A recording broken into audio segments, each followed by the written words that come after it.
ऐसे में जब यूनिफॉर्म सिविल कोड की बात आती है तो वो क्या ड्राफ्ट है, जब तक लॉ कमीशन उस ड्राफ्ट को आपके सामने नहीं रखता, मुझे नहीं लगता कि इस पर किसी का भी कोई भी टिप्पणी करना।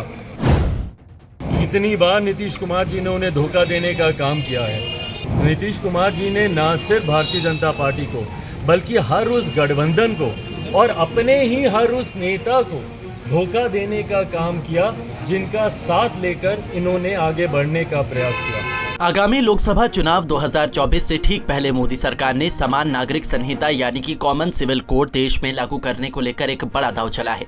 तो वहीं इस मुद्दे को लेकर राजनीतिक गलियारों में खूब बयानबाजी भी हो रही है।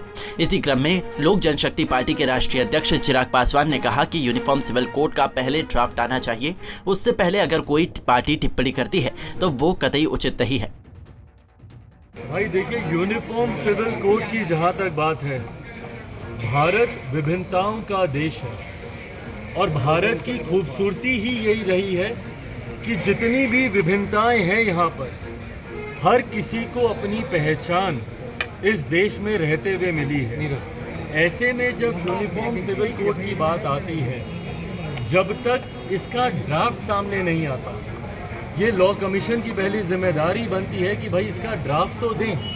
जहाँ पर अलग अलग धर्म हैं, अलग अलग समुदाय हैं, अलग अलग नियम कायदे कानून परंपराएं हैं। आप एक ही धर्म में देखिएगा तो कई अलग अलग क्षेत्रों में जाके परंपराएं बदलती हैं और वो उन परंपराओं को मानते हैं। अगर आप हिंदू मैरिज एक्ट को ही ले लें तो आप ऊपर नॉर्थ में अलग हैं, डाउन साउथ जाते जाते तक नॉर्थ में उसके नियम कायदे कानून अलग हैं, रिश्तेदार जनरेशन्स में आप नहीं कर सकते। डाउन साउथ जाते जाते अपने अंकल के साथ आप शादी ब्याह कर सकते। तो कई ऐसे नियम कायदे कानून हैं। आप ईस्ट में जाएंगे, ईस्ट की परंपराएं और हैं, साउथ की और हैं, नॉर्थ की और हैं। तो ऐसे में जब यूनिफॉर्म सिविल कोड की बात आती है तो वो क्या ड्राफ्ट है, जब तक लॉ कमीशन उस ड्राफ्ट को आपके सामने नहीं रखता, मुझे नहीं लगता कि इस पर किसी का भी कोई भी टिप्पणी करना उचित है।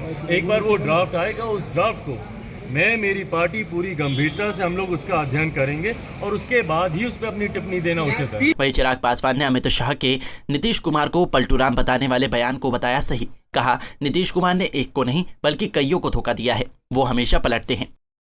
ये बात भारतीय जनता पार्टी से बेहतर तो कोई नहीं जान सकता। कितनी बार नीतीश कुमार जी ने उन्हें धोखा देने का काम किया है। तो ऐसे में जब आदरणीय केंद्रीय गृह मंत्री अमित शाह जी ने इन बातों को रखा है तो वो सही बोल रहे हैं इस बात को लेकर। नीतीश कुमार जी ने न सिर्फ भारतीय जनता पार्टी को बल्कि हर उस गठबंधन को और अपने ही हर उस नेता को धोखा देने का काम किया जिनका साथ लेकर इन्होंने आगे बढ़ने का प्रयास किया। भाई दूसरे दल तो दूर की बात है, जिन्होंने अपने नेताओं को नहीं छोड़ा हो। कोई भूल सकता है इन्होंने जौहर साहब के साथ क्या किया, या दिग्विजय बाबू के साथ क्या किया, या शरद यादव जी के साथ क्या किया, या इनकी अपनी पार्टी के नेता आरसीपी जी जो आज इनसे अलग हुए हैं, उनको किस तरीके से इन्होंने प्रताड़ित करने का काम किया। समय समय पर अपने स्वार्थ के लिए, गठबंधन को बदलने के लिए जिस नेता ने घटक दलों को धोखा देने का काम किया, तो ऐसे में उनको आईना ही दिखा रहे हैं मौजूदा गृह मंत्री जी। इस दौरान चिराग पासवान ने विपक्षी बैठक पर कहा, अभी विपक्षी एकता की जो बैठक हुई या होने वाली है, इसका कोई मतलब नहीं निकलता। एकता में देखने को मिली है। इससे पहले हम लोगों ने देखा कि सिर्फ तस्वीरें खिंचाई, सब साथ आते थे, और इस बार जो बार बार इन लोगों की बैठक हो रही है, पर ये आने वाला समय ही बताएगा कि इन बैठकों का कोई निष्कर्ष निकलता है कि नहीं निकलता है। देखिए, स्वाभाविक है एक साथ एक मंच पर आकर चर्चा करना आसान है, पर साथ मिलकर और ख़ास तौर पर कई ऐसे राज्यों में साथ मिलकर चुनाव लड़ना जहां पर एक दूसरे के खिलाफ ही जिनकी राजनीति हमेशा से रही है, राज्यों का नाम लेने की जरूरत नहीं है, पर कई ऐसे उदाहरण हैं जहाँ पर जो दल साथ में बैठे हैं उनके खिलाफ ही उन लोगों ने अपनी राजनीति करने का काम किया है। तो ऐसे में चुनाव में जब ये लोग जाएंगे तब तक क्या ये विपक्षी एकता बरकरार रहेगी? इस विपक्ष का नेतृत्व कौन करेगा? क्या उस पर सबकी सहमति बनेगी? पिछले दिनों भी जब ये लोग बिहार भी आए थे तो उस वक्त भी कुछ मतभेद कुछ दलों के बीच देखने को मिले थे।